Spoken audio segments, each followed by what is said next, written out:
What's good, everybody? Welcome into Prime Time Early Edge. What a week it's been. Maybe the craziest, most bananas week in the history of NFL betting. And we're only through week 4. All of our odds on the early edge. We're so proud to be with the king of all sports books, BetMGM. We are powered, however, by the almighty SportsLine, the best value in all sports betting. And it's not close. So many stories tonight to unpack. You've got a Seattle team coming to the Giants. Same stadium as last night's absolute debacle. The quarterback for Seattle is the comeback player of the year. He's a former Jets quarterback, and then you got the best running back on the field, not even going to play. That's just 4 storylines in about 20 seconds. So I need the best crew in the business. Let's bring in the stars of the show. We're going 6 wide on a Monday night, and we end our week on Mondays. We do everything different. Look at this ridiculous embarrassment of riches. Proppy, Counselor, AB, EC, Coach Phil, all are here tonight. Gentlemen, who's excited to forget about Sunday and start focusing on Monday? Anybody? Raise a hands. Raise a hands. Oh, my goodness. Oh, my goodness. 10 seconds for each because I think it's worth it. Your thoughts, not specific, just your thoughts on everything Sunday. Probably go. I'm fired up. It was a crazy week or Sunday of football. I like this matchup, frankly, on Monday night. I'm just excited to get into it, Coach. See ya. Coach, I had a bad Sunday, and if you wouldn't mind, I could have capped it off with something kind of decent, but your boy Patrick Mahomes decided to be a hero and not let his defense back on the field. I kind of get it, but he's got to know the whole city of Kansas City, among others, are on that play, and Calvin Ridley was on it. I was on it. The SportsLine people were on it. I'm not a big fan of that move. I'm sorry. You did not say Calvin Ridley was on that one. Oh, did I say that? Yeah. By the That's way, Kyle Shanahan is my new favorite coach. They could have knelt down too. And he went in for a touchdown to cover the 14.5. But I was on Arizona. AB, go. Yeah, I don't want to be that guy, but I went 7-3 yesterday. I was pretty happy about it. And anyone who watched, all right, the Early Edge NFL Futures Exotic Show, Coach, me, and EC, Derrick Henry threw a touchdown pass yesterday. We had 1+ at plus 500. And we hit that. Derrick Henry's now thrown a touchdown pass in 3 straight seasons. Mike Vrabel loves that move. Boom. EC, talk to me. Yeah, AB, great pick. I thought of that when he threw that touchdown. I don't know, Coach. I'm still salty over Jerry Jeudy not getting 2 more yards. That cost me a big parlay. I know Proppy had it on the prop show on Friday. You got to ride Proppy. And I thought it was a great pick. I'm still sick about it, so we need to make our money back tonight. Is it sicker than the Colorado USC situation that you had? Yes, a lot sicker. Interesting. A lot sicker. Did you guys know I won a showdown when I told you Colorado wouldn't lose by 21.5? It was 41-14 in the third quarter, not at the end of the game. I was covering for 3 quarters. You're the I swear to God, once I get this merch store up, once I get clearance, the almost t-shirt is going to be a bestseller because that's number one. Number one. Right? No With a question. bullet. No question. Phil, talk to me. I know last night was disappointing for you, Coach. I'm not trying to rub salt in the wound, but just looking at all of these games that we all think are going to go one way, and the reason why the NFL has so many millions and millions and millions of viewers is because there's grown men playing grown men football that are getting paid a lot of money. So you can never really look at these matchups and say this is definitely going to happen. That's why the popularity of the game has grown so incrementally, over the last 20 years is because of the parity amongst teams. I said this morning on the Early Edge, I said most, because I don't want to say 100% because Sia just said Calvin Ridley. Most players do not care about the point spread. So when Patrick went down and stood up like this and we're all cursing at him, he's still my quarterback because it was the right play to No players care about the point spread. None. 0. I will agree. Guys that get suspended for gambling, I think, care about the point spread. Those guys aren't players anymore. They are suspended. But Phil, do coaches know? That's good. Do coaches know the point spread? Sean McVay do. You can't help but see it on the schedule, but you don't ever care. It's out on every ESPN app. You're like, oh wow, we're two touchdown dogs this weekend. You're aware of it, but it doesn't affect anything that you ever do. James Franklin for Penn State cares. I covered 12 that's straight. College. We're talking about NFL. That's college. Kyle Shanahan cared. I believe that too because he didn't have to do that yesterday. I think sometimes they want to reward their fan base when they can and cover the spread. In their gut, they'll never enunciate it. And, Phil, I know you disagree because you've been in the league and you're a very, very good coach. I just think sometimes, but I could be wrong. Fantasyland. All right, we got to move on to tonight because tonight's a pretty good one. Seahawks, they've scored 37 points the last 2 weeks. Looked really good, beating the Lions and then winning at home over the Panthers. So the Giants, I said this on CBS Sports HQ today. I said, we're not talking about a game. We're talking about 2 good quarters, not a full game. My little Allen Iverson reference. 2 good quarters is all they've had this year, and there was the second half against Arizona. Other than that, they stink. Absolutely stink. There is no reason why this is not over 3. So we'll discuss it. But we need the Coach Phil keys to the game to start. You're up, sir. All right. Well, we got Seattle 2-1 coming into New York Giants there at MetLife again, like it was last night. The number one thing for me, for the Seattle Seahawks, the road team, we always start with them, is get Geno Smith in rhythm. And I'm going to tell you a story about practice. All right, practice that, you want to talk about Allen Iverson. So in 2018, we were working together. I was receiver coach of the Chargers. I've known him since Miramar High School in West Virginia, played against him when I was at USF. So he's taken the 7-on-7 rep. There's 10 plays. Rivers is not throwing. His arm's sore. So he's going to take this off and he's going to play this weekend. So Geno takes the reps. He gets in such a rhythm at 6 for 6. On the 7th one, I made a comment. I said, oh, look, Miramar Geno.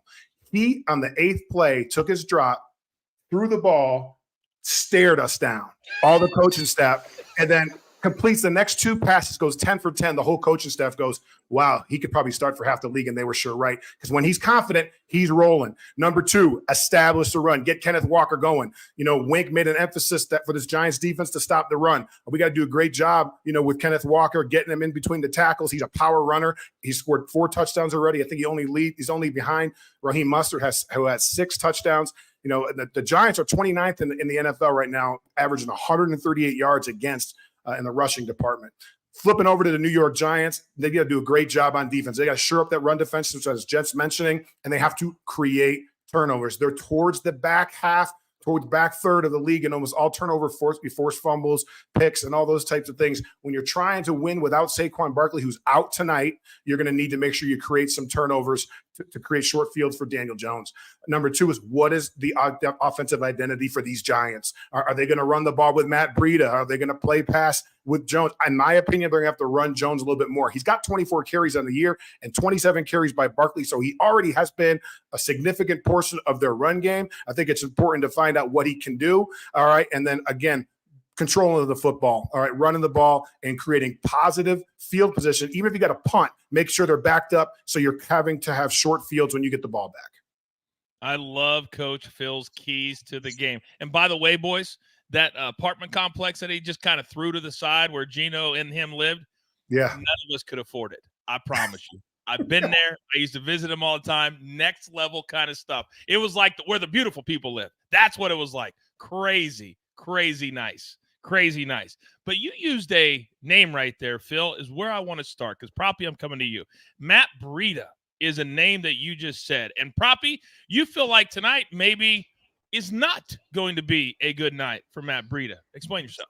Yeah, correcto mundo, Coach. I'm going to fade Matt Breida under 63.5 combined rushing and receiving yards. Coach Phil mentioned no Saquon Barkley, high ankle sprain. He's going to be out tonight. He was out last week as well. Matt Breida started versus the 49ers, had 7 touches, which he turned into just 18 total yards. Completely inefficient, completely ineffective as well. The other running back in the Giants' backfield, Gary Brightwell, ended up with 36 yards on 6 touches. So I think they are going to be in some form of a committee. Brightwell, definitely the better receiving back as well, had 35 receiving yards against the San Francisco 49ers in that game. Breida has offered next to nothing as a patch catcher. All the advanced metrics are absolutely dismal. Meanwhile, Seattle's run defense has been very strong this year. They rank top 10 in run defense grade, top 10 in EPA allowed per rush as well. So that is certainly the strength of Seattle's defense. Also getting the safety Jamal Adams back should be a big boost. He is one of the leaders of the team and just an excellent safety very good in the box as well. Should help their run defense that much more. And then I'm going to take a shot at Kenneth Walker. Gave this out a few days ago. Over 62.5 rushing yards. This is up to 65, 66 on some books. I'm still comfortable playing it there. He's had at least 17 rushing attempts in 2 consecutive games. He's been very good this season. Phil mentioned 4 touchdowns so far.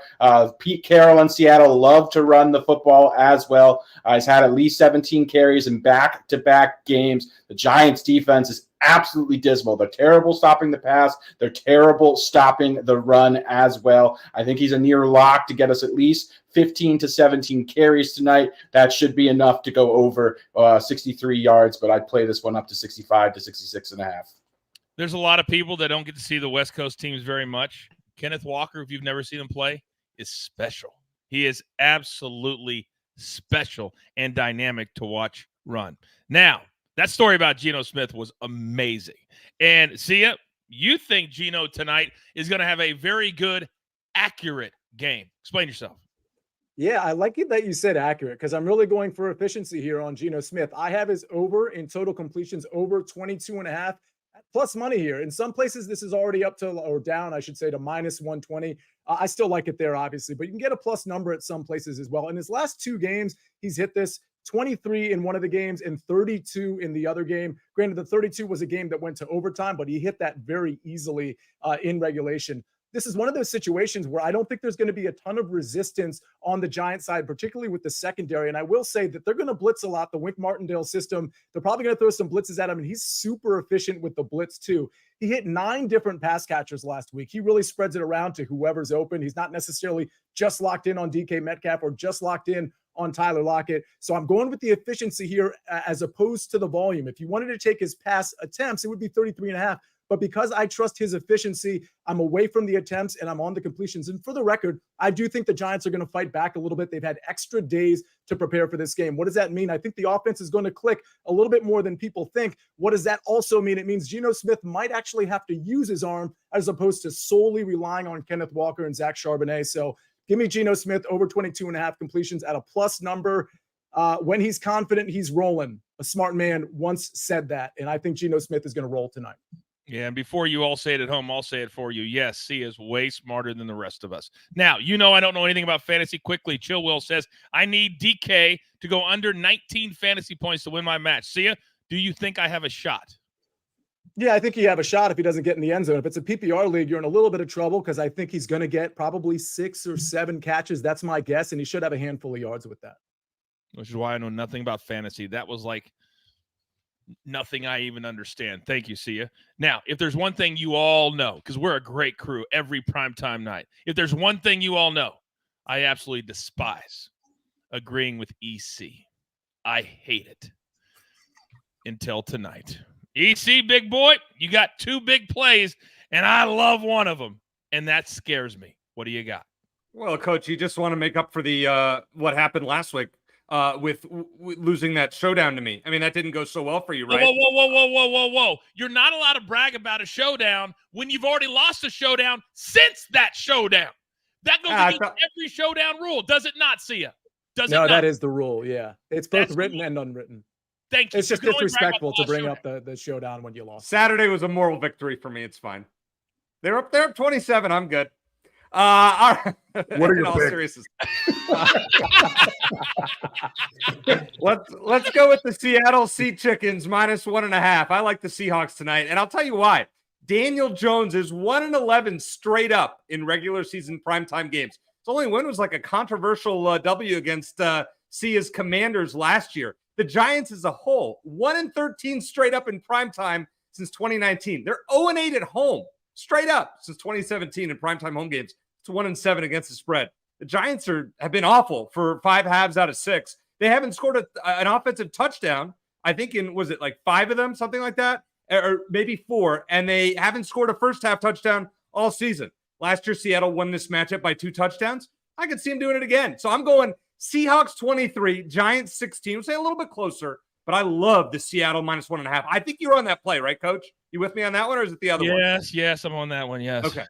All right. The other one I really like, which you should be on because the sports books have already caught on to me. since I put the pick up on SportsLine last night. Darren Waller over 46.5 receiving yards at minus 120. I just looked and it was up, I think, at 51.5 on one book, which is crazy. So he's getting nearly a 21% target share. And honestly, like, who else is going to catch the ball for the Giants? We debated this last Thursday night and really never came up with an answer. Is it Darius Slayton? Is it Wan'Dale Robinson? Is it Jalen Hyatt? Like, nobody knows. So go with the guy that they're paying a lot of money to do so, and that's Darren Waller. Seattle has allowed the 6th most receiving yards to tight ends through the first 3 weeks and the highest yards per reception in tight ends. Last year against Seattle, the Giants tight end Tanner Hudson had 3 catches for 58 yards. All right, well, I mean, that's more than our total here, so I had to share it. Tyler Higbee and Sam Laporta, 2 tight ends at the Seahawks have faced thus far, both over this number. I would play it up to 55, so I'm confidently taking Darren Waller's over receiving yards. I'm also confident that I'm right because Rebecca is one of the smartest early edge universe fans we have. And she said that seems like the standard rule when it comes to showdowns. Where Joe says that was the worst trash talk I've ever heard, even before that. No one ever said I was good at trash talk. I agree. All right. Now, we've come to the part of the program that I absolutely love because so many people think you just have standard money line totals, but you can catch tickets in so many different ways. I can't wait to hear what AB's got, and then Coach Phil's going to come in strong with the no-fly zone. AB, floor is yours.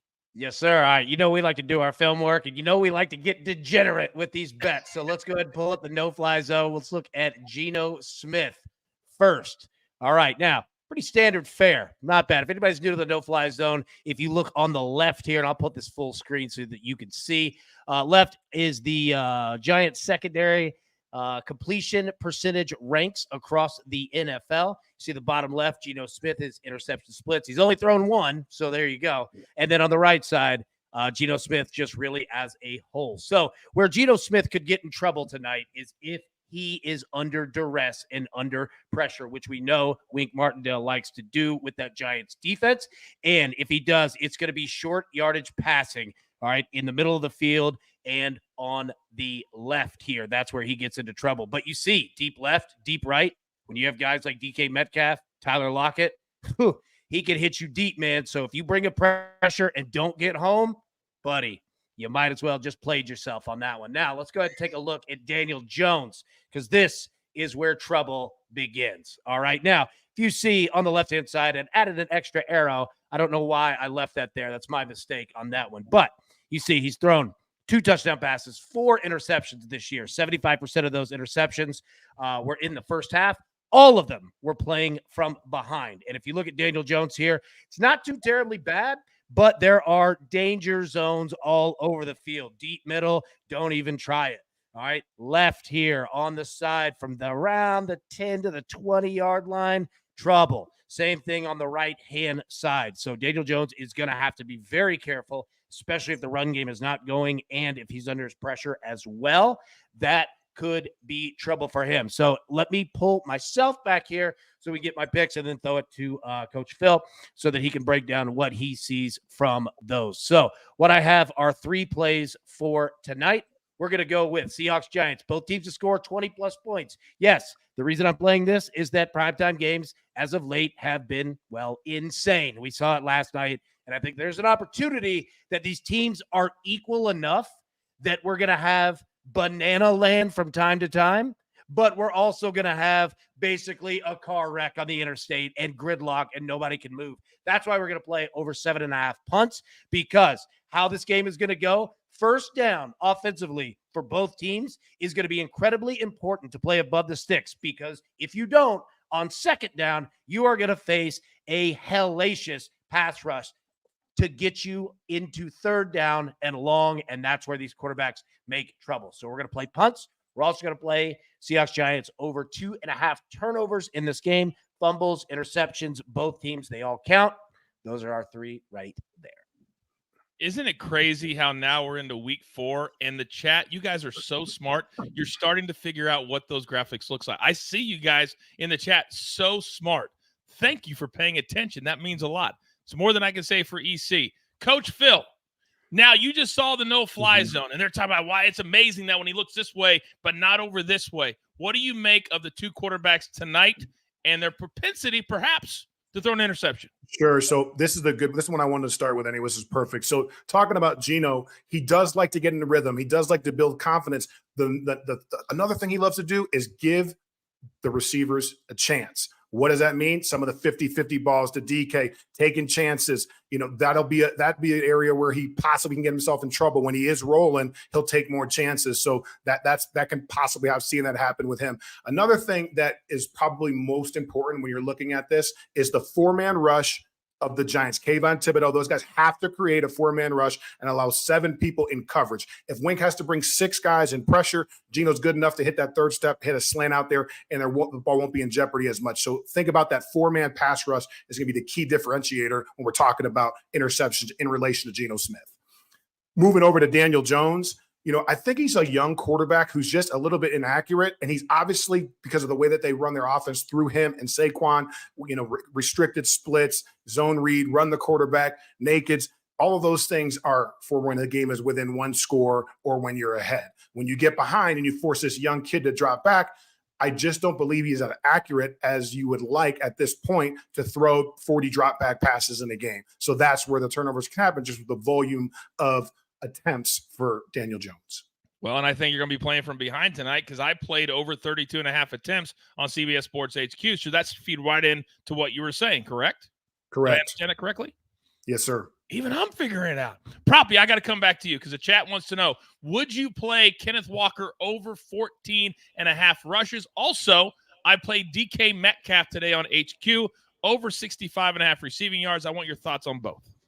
Yeah, I'd lean over on Kenneth Walker over 14.5 rushing attempts. Charbonnet is definitely his role is growing, but I do think with the amount of times that Seattle will run the ball, that Walker should eclipse 15 rushing attempts. So I like that. As far as DK Metcalf is concerned, he is my preferred wide receiver tonight when looking at the options for Seattle. I really like him in this matchup against the Giants defense that plays primarily man coverage, and DK is one of the best wide receivers against man coverage. Tyler Lockett does really well against zone defense. DK struggles a bit there, but DK is the guy that we look towards in man coverage. Coach Phil mentioned the 50-50 balls. I definitely think he's going to give a couple shots, DK, down the field to make some big plays. I like his anytime touchdown at plus 135. I like him to go over 65 receiving yards as well. Love that analysis for both. Counselor, coming to you. Let's go to the Giants side of the ball because the chat's asking about Paris Campbell and his yardage. He's 20.5, but basically the same yardage is Isaiah Hodges. And Darius Slay is 40.5. Outside of Darren Waller, who we're playing with Proppy, do you see another Giants wide receiver that could have a good game? So we talk about this a lot. When you have so many wide receivers, you don't have any wide receivers, right? So Darren Waller, the primary pass catcher, kind of like a Travis Kelce situation. I don't really like any of the overs. I would lean to Paris Campbell. I would lean to Darius Slayton. But if I was going to take one, I would take a guy that's starting to get healthier and starting to enjoy a bit more routes, a bit more snap share, and that's Wan'Dale Robinson. I could argue that Wan'Dale Robinson is the most talented receiver on this entire team, and we saw a glimpse of what we might see from Wan'Dale Robinson, maybe a Kadarius Toney type role when he was with the Giants. His line is only 18.5. If the Giants are smart, they're going to incorporate Wan'Dale Robinson in as much as they're incorporating Paris Campbell. In fact, Paris Campbell might lose some snaps. So I'd be looking at the low total of 18.5, which is like minus 120 for Wan'Dale Robinson. That's the one I'd focus on. Boom. Yeah, probably go. Wan'Dale Robinson made his season debut last week, had an ACL injury in week 11, made an incredibly fast turnaround to debut last week, considering when he had that injury. Played 11 snaps, had 4 receptions, was the first target on all of those 4 receptions. So the Giants have very high expectations for Wan'Dale Robinson. Going to be running routes out of the slot, which is very where Daniel Jones loves to target his receivers. So I think Wan'Dale's role in the offense is going to continue to grow. Of all the Giants receivers, I like him by far the most as well. Isn't it funny how Proppy gives us amazing analysis? And at the same time, EC is in the chat arguing with Berg Bets over perhaps the worst showdown in early edge history. Who showdowns a win total in the NFL? Who does that? EC and Berg Bets did 7.5 for the New York Giants, which was one of my plays, by the way. You stole it from me on HQ and TikTok. It was on the preview show that AB already hit with Derrick Henry. I gave that out that day. I gave it out before that. But anyway, I do have an actual question for you if you can stop texting and pay attention. I do like when you text when you're not talking. So the number for Daniel Jones passing keeps going down. It was above 230. Earl in the chat says it's down to 226. What do you think Daniel Jones, EC, does in the air tonight?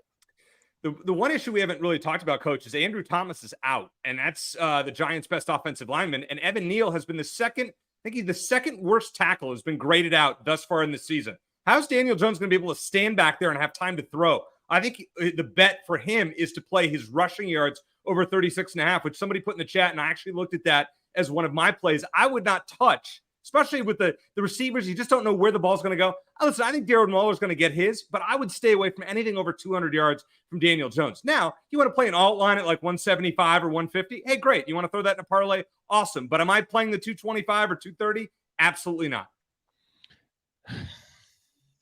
I'm kind of torn on if this could be a shootout tonight and Daniel Jones does what he does against Arizona. But if that happens, then both team totals, AB, will go north of the 20 that you say that they will. But what about the actual total in the game? 45.5. It could be 20-20, but it'd also be 27-20. What do you think?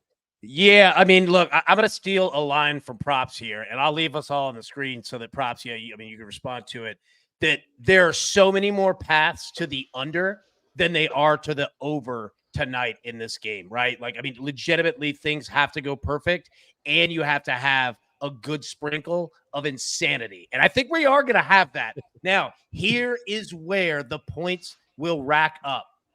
Turnovers and short fields. If both teams are getting the ball at, the other's 30, 32, you're going to steal field goals at minimum, but they're going to go for touchdowns as well. But if the punts come in, buddy, this game could be very low scoring. So if anything, I would play the under.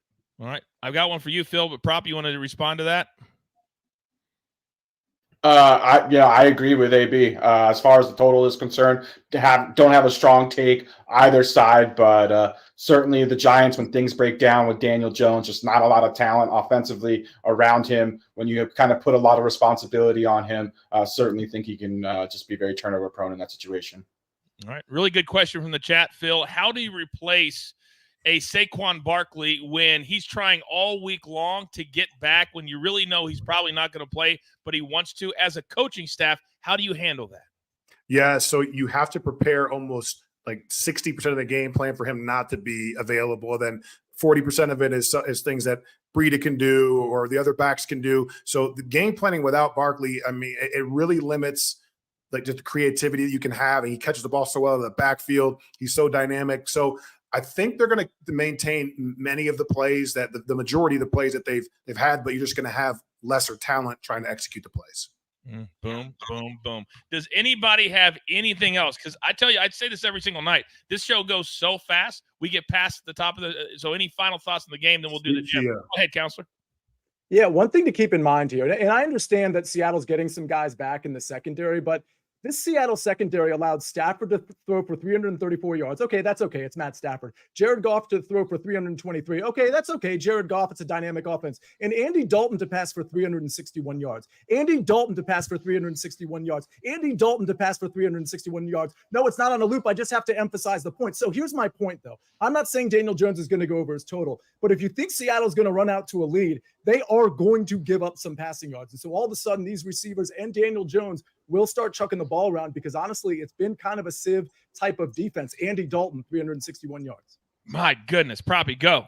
Yeah, I think C is spot on regarding the Giants. I often talk about the path of least resistance. That's going to be attacking this Seattle pass defense. I do not think the Giants are going to be able to effectively run the football against Seattle, certainly without Saquon Barkley. I do think it's going to require Daniel Jones having to air the ball out quite a bit. Where those targets go, anyone's guess outside of really Darren Waller. Darius Slayton seems to be, as far as from a playing time and snap standpoint, his most reliable target, certainly on the outside. They have about 5 slot receivers in addition to Slayton and Hodgins on the outside. But I do think this sets up for a lot of volume, not necessarily yards, because it's hard to know if he's going to be effective. But I think it's going to be a lot of volume from Daniel Jones. I like his over on his attempts, which is a no play that you gave out on HQ, Coach. Thank you very much, Proppy. That makes me feel good. Coach Phil, go. One thing just to think about, we're repping 6 guys at receiver at practice that haven't been available very much. Talk about timing. We need to rep these things. We need to be involved in this. quarterbacks need familiarity with the receivers. They need to build chemistry. That happens in practice, but it mostly happens in games. So with 6 guys getting reps, I'm struggling to say that they're going to have rhythm pass game, because you got Waller who's been there the whole time, but all these names, it would be tough to understand, 5-step drop, pitch, throw, and the ball's got to come out, that where each receiver is going to be in these timing routes. That's where I just think I struggle with as a coach. Real quick, Coach. They did enjoy a mini bye because they had the game on Thursday, so they at least had 4 extra days to incorporate those receivers. Just something to know. Sure, they probably were off 2 of them. They're probably off 2 of them. But at least they weren't getting tackled. At least they weren't getting tackled. Oh my goodness! Everything you said feeds into the attempts as opposed to the completions and the yards, and that's why we do the analysis. Hashtag that's why you watch live, or hashtag it pays to watch live. So it's 4 minutes past the top of the hour. And although we had some excitement early in the season, we've hit kind of a stalemate as of late, which I fully plan to change tonight. And I anticipated some blowback, as does AB tonight. So we brought receipts if necessary. I encourage you all not to say anything. Counselor, get that big old fat grin off your face. Now, the counselor is the only man in the club, and he gets lonelier and lonelier by the day. But tonight, look at Proppy, you're killing me. All right, who's your pick tonight? And if you want to play in the chat, by the way, don't make me come down on you. Hit the like button for me and then keep chatting. Come on, you guys know the drill. But if you want to play, it's got to be plus 1,000. And really, at any point today, sort of, and put them into the chat, and then you can play with us. And then you can hang out with Sia. And you don't have to sign autographs. He'll just let you do it. Sia, who are you going with tonight?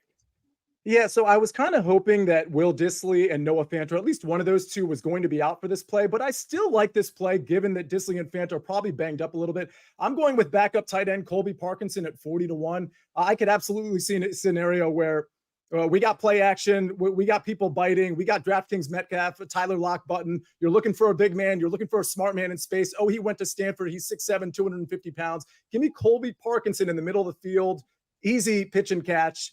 40-1. I'll take it. That's crazy. I almost went with Colby Parkinson myself. Interesting. Proppy, who do you like tonight? I love DraftKings Metcalf, by the way. It's that's a great nickname for DraftKings Metcalf. But yeah, I think that's a super sharp look as far as Colby Parkinson's concerned. Love that. Not surprised he is giving that one out there. Love the number 2 at 40-1. But I'm going to go chalk. I'm going Darren Waller. He's the focal point. He's the engine of this Giants passing offense. Listen, he's going to get a lot of looks tonight, a lot of targets. I think Daniel Jones is going to force to be air the ball out quite a bit, and I think he's going to get some looks in the red zone. So let's go Darren Waller. I love Darren Waller. Sometimes if you guys are playing anytime touchdowns or the first touchdown, if you go with a player on the team that's not expected to score first, you can get a pretty good number like Darren Waller here tonight. EC, can you even pronounce your guy? Yes, I can. But, Coach, I admire Sia and Coach Phil not taking the chalk like the other 3 of you. Very disappointing. Going with Jackson Smith and Jigba from Ohio State. 14 targets in 3 games. He is going to be on the field in 3 wide receiver sets, which Seattle plays often. I think he gets a touchdown out of the slot on the first series. So JSN at plus 2,200 is my pick. So you didn't count Phil in, but you said, who'd you say was all chalk? Me and AB? You and Proppy? AB and Proppy not as much because he went with Waller on the other team.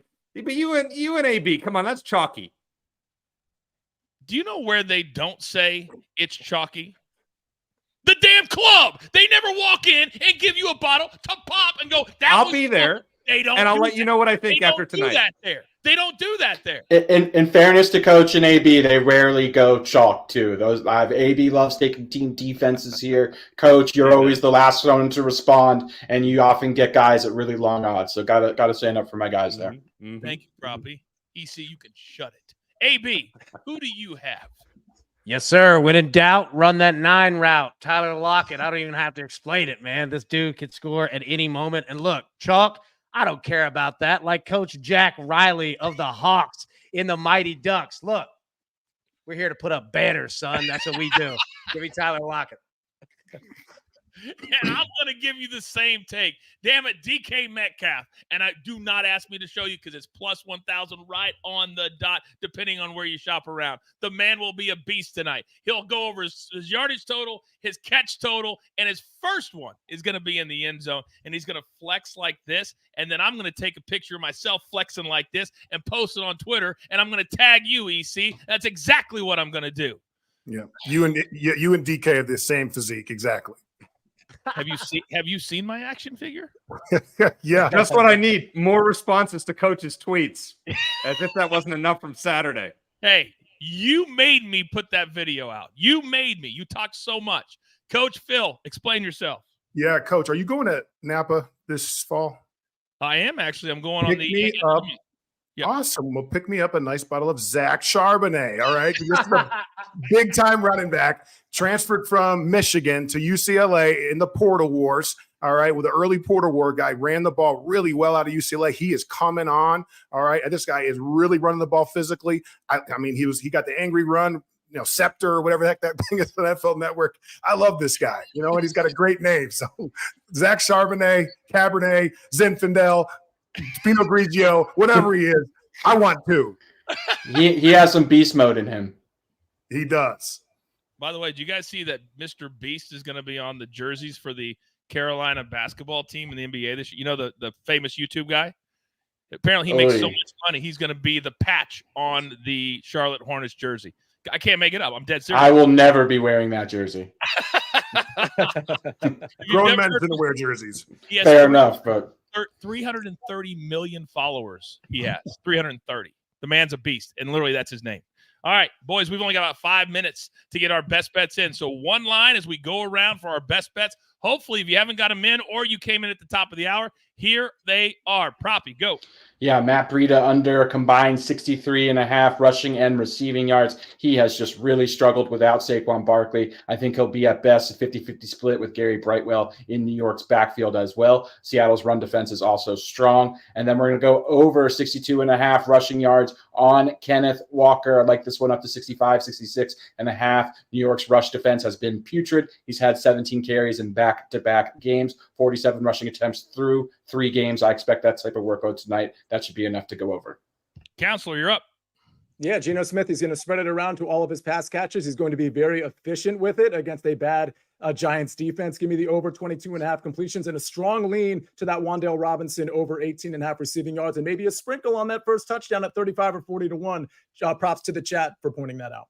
Boom. Uncle Dave's on Jason Myers over 1.5 field goals tonight. That's at plus money. EC, talk to me.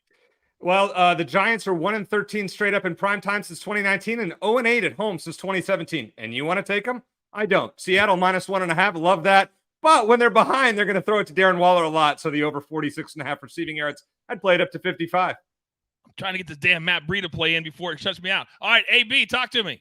Yep, everybody can read the picks. I'm not going to go through them. What I am going to say is that the books are going to figure out what we've been doing and cashing over and over and over is that player props are risky, but what isn't risky are drive finishers because every drive has to end, and that's why we play these over and over, and they hit over and over. They certainly do. And the Maestro is on Tyler Lockett to go over 51.5 receiving yards, minus 110. All of those odds you see on the board right now brought to you by BetMGM. Now we're down to 3 minutes, so we're going to be very, very quick. We like to in every one of these shows, asking my experts, the best in the business. Exactly the one most important thing they're looking forward to tonight. You lose it for tonight or use it into the future. How many times have we done that? An absolute ton. Proppy, start us off. From just a pure spectator standpoint, I'm looking forward to seeing Jamal Adams return to Seattle secondary. If you haven't seen him play football, he is a very athletic, hard-hitting safety, certainly one of the hardest-hitting safeties in the NFL, old school in that fashion. Love the way he blitzes, plays in the box. Can't wait to see him healthy tonight and out there. Old school, old school. See ya, go. Yeah, I'm looking forward to good quarterback play on both sides of the ball. Daniel Jones gets a few extra days, gets most of his receivers back healthy. And on the other side, Geno Smith, he's a pretty good quarterback, and he ain't right back, though. Boom. AB. Yep. The risk tonight is going to be rushing, and if you get home or not. Because if you don't, and they hit you over the top, buddy, it's going to be trouble. So watch tonight who rushes, who gets home, and who doesn't. That's going to be big. EC. This game's a snoozer to me. I might go grocery shopping instead of watch it. But hey, it's better than what we got on Thursday night with the Bears and the Commanders. Ugh. Ouch. Way to set up Thursday. What is wrong with you? See, your lines are hilarious. Coach Phil, bring us home. Yeah, so I'm just here to continue to watch the Geno Smith resurgence. They tried to write him off, like Sia said, and he didn't write back. How many of us can relate with that, though? You know, a guy like Geno Smith, who was a backup, who was a starter, who was drafted, played in that stadium, was booed off that field many times, and then now he's picked himself up, the NFC Comeback Player of the Year, NFL Comeback Player of the Year, and now he gets a chance to go in there and have some more vengeance, all right, and some more gratification. I'm looking forward to Geno Smith. I'm so glad you used the word comeback, because in sports betting, I think we all got gutted last night one way or the other. Yesterday was so many different bad beats, whatever you want to use, but sometimes you got to put that in the rearview mirror and move forward, and tonight is the first opportunity to do that. Also, do not forget that we got 4 playoff baseball games tomorrow. We don't have time to do a full show, but the morning show will be extended just a little bit, and we'll have best bets on all 4 games in the morning. So all you baseball fans, you won't be shut out. What another great show here in primetime, stopping right on time. Great producing by AB. Great hosting by your boy. So with all that being said, damn it, this is fun. There's only one thing left to do. And I believe you all know what that is. You've got your marching orders. Let's take all of these Monday night football tickets straight to the pay window. For my entire group, Lobo, Proppy, Counselor, AB, EC, Coach Phil, and of course, the snake always hovering around trying to make the brand look like $1 million. I am simply the coach, trying to keep this train on said track. It's not always easy, but we do it every single day because we grind for you so we can win with you. It's truly what we're all about right here at Prime Time Early Edge. Good luck tonight.